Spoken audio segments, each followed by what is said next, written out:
Hello guys, it's been a while, but here we go. We're going to talk about a Dreamcast homebrew game. Obviously, Dreamcast homebrew game, you obviously think it's got to be a shmup, and you would be correct, because it is a shmup.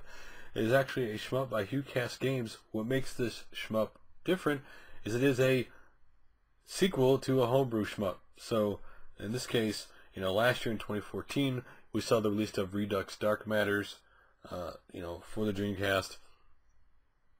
And, they were kind of updating situation with games at Hucast, like Ghostblade, which now is a homebrew game, is back on track, which was the other product, but it's actually with another Dreamcast developer picking up and finishing it, and that game should be out for September.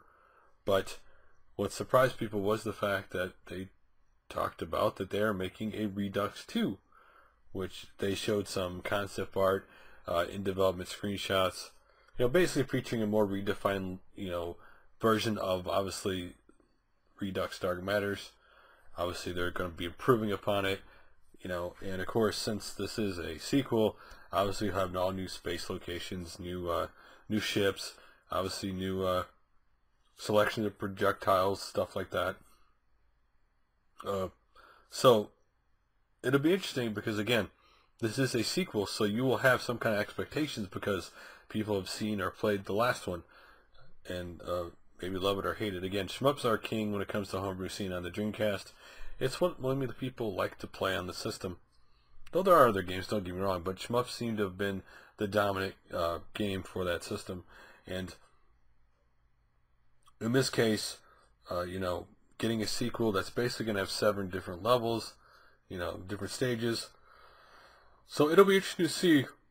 And of course, this, like most homebrew games, will have a standard edition and a collector edition. That seems to be now come the norm in the homebrew scene, especially on the Dreamcast, is you get a collector's edition or a regular edition, depending on which one you want to get. Obviously the collector edition always has bonuses.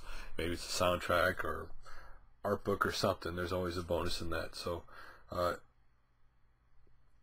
it will be interesting to see how this game looks, and how they're going to build on it from the last one. Again, do you need a really intricate story for these games? Not really. You just need, hey, you got to go in space and fight this enemy, and here are these cool looking bosses, and there's a loose story, and that's all we really need for shmups, right? You really need cool looking bosses that you can, kind of helps if you can beat them, but cool looking bosses and cool looking graphics and a cool soundtrack. You got to have a cool soundtrack for these kind of games. But anyway, I'm excited that there's a new shmup coming for the Dreamcast.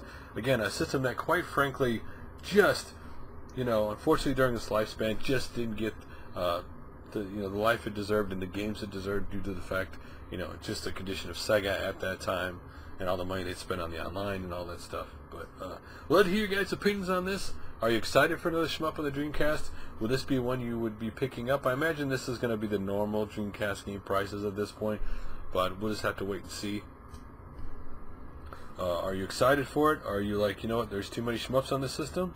Are you a person who thinks that you want other kind of games and not just constant shmups for the Dreamcast? Or would you like something different? Anyway, guys, like always, thanks for watching, and I'll make another video tomorrow, because I'm going to be making videos every day tomorrow. So I will see you guys then. Later.